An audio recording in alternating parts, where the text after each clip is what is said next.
Bonjour et bienvenue sur ma chaîne. C'est un plaisir de te retrouver et c'est un plaisir d'aborder ce thème avec toi que je trouve super important. Alors, tu as compris, nous allons parler du pardon.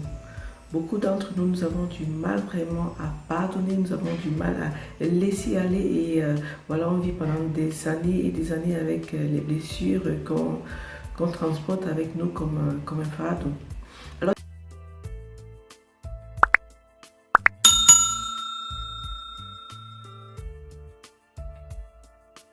si quelqu'un va dire quelque chose de mauvais sur notre couple, va mal parler de nous, quelqu'un va voler notre argent, quelqu'un va détourner nos biens.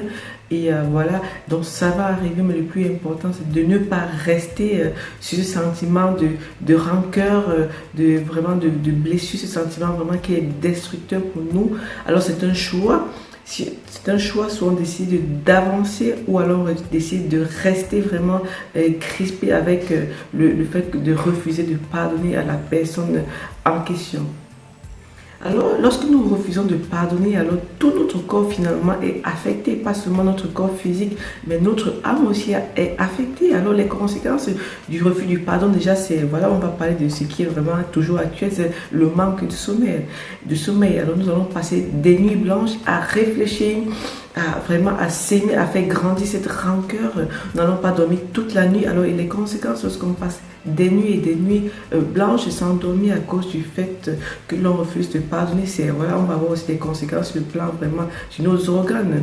On va avoir le mal d'estomac, parfois il y a des gens qui ont l'hypertension, il y a des gens qui ont vraiment, comme je disais tout à l'heure, des douleurs un peu partout dans le corps, tout simplement parce qu'ils refusent de pardonner.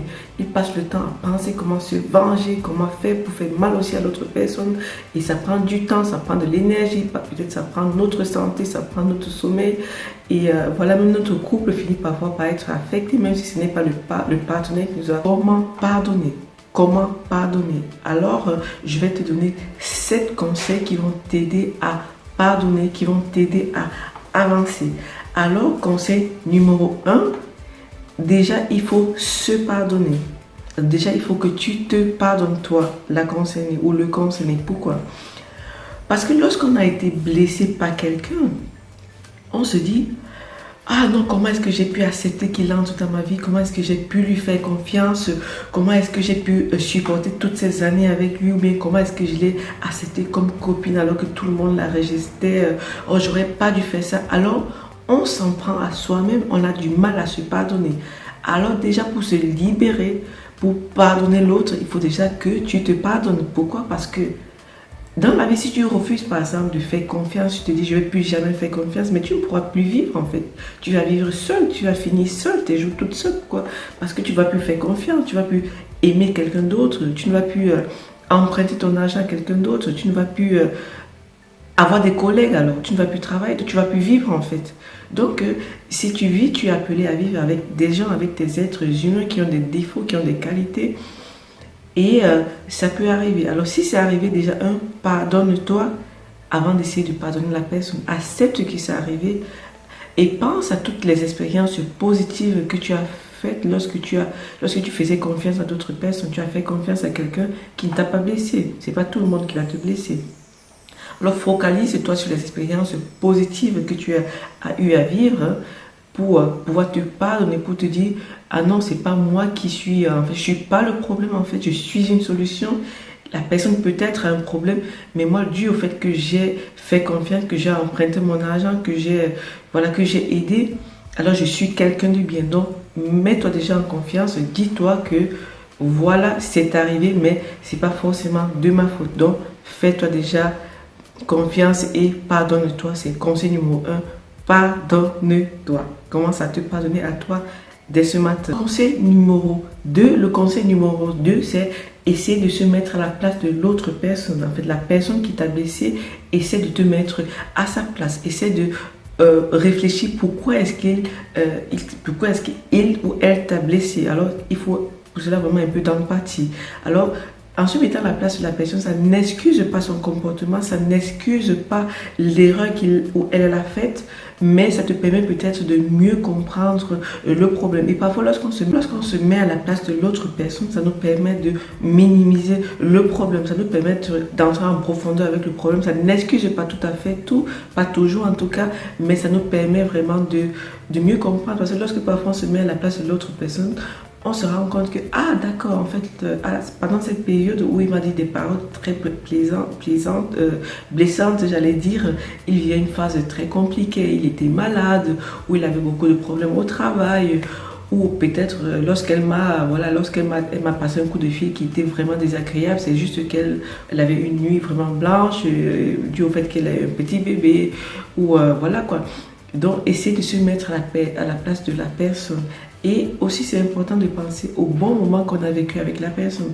Alors, si une personne nous a blessés une fois, alors qu'on vit pendant des années avec la personne, on comprend bien que cette fois, oui, cette fois, lorsque il ou elle nous a blessés, c'était par rapport peut-être à une situation parallèle que la personne vivait. Donc, voilà, ça n'excuse pas complètement. Ça n'excuse pas complètement la réaction de la personne ou l'acte de la personne, mais au moins ça minimise le problème. Alors, conseil numéro 3, c'est bien se mettre en tête que le pardon n'est pas une faiblesse. En fait, le fait de pardonner quelqu'un n'est pas une faiblesse. Parce que beaucoup de personnes ont du mal à pardonner parce qu'ils se disent que non, si je pardonne, elle ou il va penser que je suis faible. Non, le pardon est une force. Pouvoir pardonner, en fait, c'est une force que tu as en toi.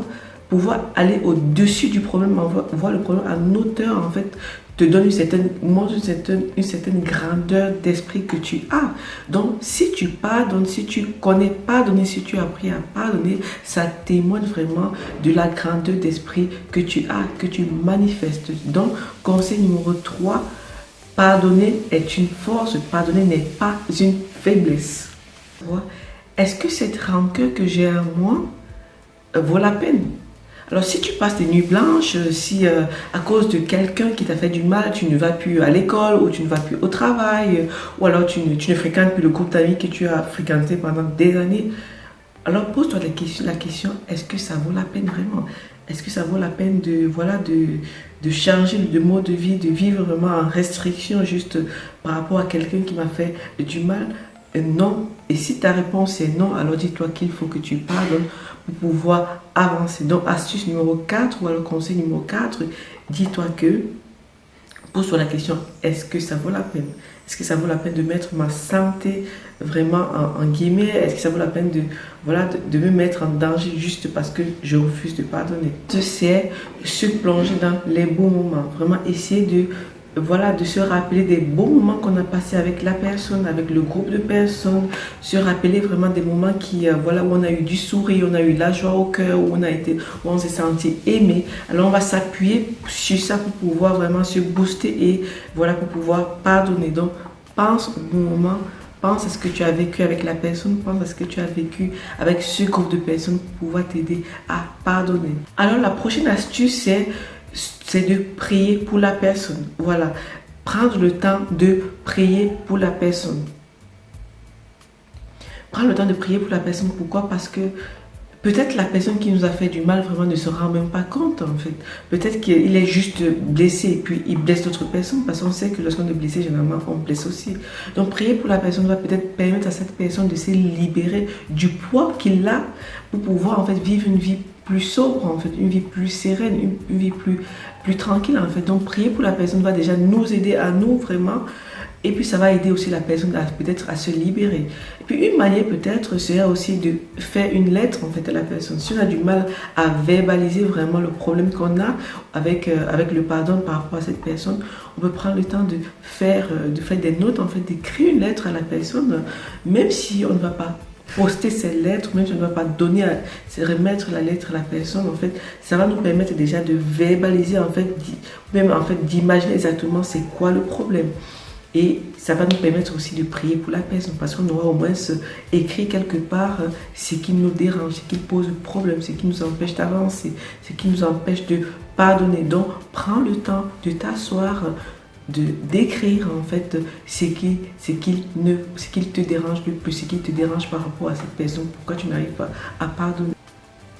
Le dernier, en fait, conseil numéro 7, c'est tu peux prendre vraiment, si tu as du mal à voir cette personne en face, tu as du mal à, vraiment, tu n'imagines pas le revoir ou la revoir, tu ne veux pas, en fait, tu ne veux même pas sentir de près ou de loin la présence de cette personne. Alors, si tu as la photo de la personne, tu peux prendre cette photo, t'imaginer que cette personne, elle est en face de toi et puis parler avec, ça va t'aider, ça va te permettre de, voilà, de te préparer lorsque tu vas voir la personne en face, ça va te permettre d'anticiper, en fait, ta réaction. Tu peux prendre la photo de la personne et puis parler, en fait, comme si tu avais la personne en face. Alors, parler si tu as un sentiment de rancœur, de haine qui te montre lorsque tu vois la photo, alors tu peux déjà t'imaginer ce qui va se passer lorsque tu vas voir la personne. Donc, prends cette photo, essaie vraiment de, voilà, dire ce qui ne va pas voilà, tu peux appeler même le nom de la personne et ça va te préparer lorsque tu vas voir la personne, lorsque tu vas vouloir peut-être lui parler du problème, ce sera beaucoup plus facile. Voilà, comme je disais tout à l'heure, le pardon, en fait, il se reçoit gratuitement, en fait, et puis devrait normalement se donner gratuitement. Alors, la seule différence avec l'argent, c'est que l'argent, en fait, il faut travailler pour l'avoir, en fait.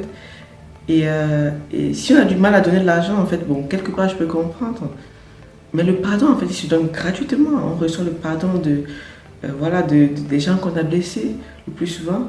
Mais nous, lorsqu'il s'agit de nous, on a du mal. En fait, on a du mal à pardonner, on a du mal à avancer. On s'agrippe, on se bat pour ne pas pardonner, on se bat pour garder cette rancœur, on se bat pour garder ce sentiment de rancœur, de haine. On cultive en nous, on va se coucher avec ce sentiment, on passe la nuit blanche, mais le matin on se réveille et puis on se dit ah mais non, je vais continuer, je vais lui faire du mal, non, je vais pas avancer, non, jamais, est-ce qu'il m'a fait, non, je ne vais pas le faire. Mais en fait, on se fait du mal.